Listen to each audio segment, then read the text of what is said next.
Hey guys, welcome to this quick tutorial where we'll explain how to transfer money from Skrill to PayPal.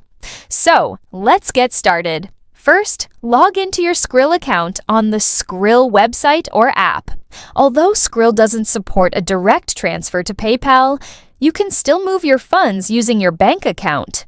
To do this, go to the Send Money or Transfer section in Skrill and send the desired amount to your linked bank account.